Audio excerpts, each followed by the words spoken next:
आपल्या लोकांची आपली वाहिनी एबीडी न्यूज मराठी। राज्यात विधानसभा निवडणुकीच्या पार्श्वभूमीवर पोलिसांची गस्त वाढलेली असताना उल्हासनगरच्या गुन्हा शाखेने एका सराईत गुन्हेगाराला अटक करत त्यांच्याकडून एक देशी पिस्तूलसह 2 जिवंत कारतूस तसेच 31,000चा मुद्देमाल हस्तगत केला आहे। आरोपी भगवती सबाजित यादव हा जेवणासाठी नेवाली नाका परिसरातील हॉटेल साई पॅलेस येथे आला असून त्याच्याजवळ पिस्तूल असल्याची गुप्त माहिती उल्हासनगर गुन्हे शाखेला मिळाली होती। या माहितीच्या आधारे पोलिसांनी झाडाझडती घेतली असताना आरोपीकडे एक देशी पिस्तूलसह 2 जिवंत राऊंड त्याचबरोबर सुमारे 31,000ची रोकड आढळून आली। दरम्यान गुन्हे शाखेच्या पोलिसांनी आरोपीकडील मुद्देमाल हस्तगत केला असून त्याला अटक केली आहे। या आरोपी विरोधात बदलापूर पूर्व पोलीस ठाण्यात यापूर्वीही गुन्हा दाखल आहे।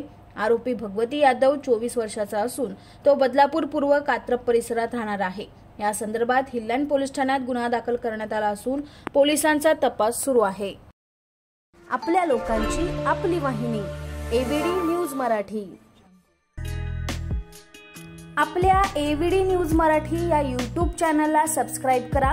तसेच तुमच्या आजूबाजूच्या परिसरात घडणाऱ्या घटना आमच्यापर्यंत पोहोचवण्यासाठी व जाहिरातीसाठी एबीडी न्यूज मराठीला संपर्क साधा।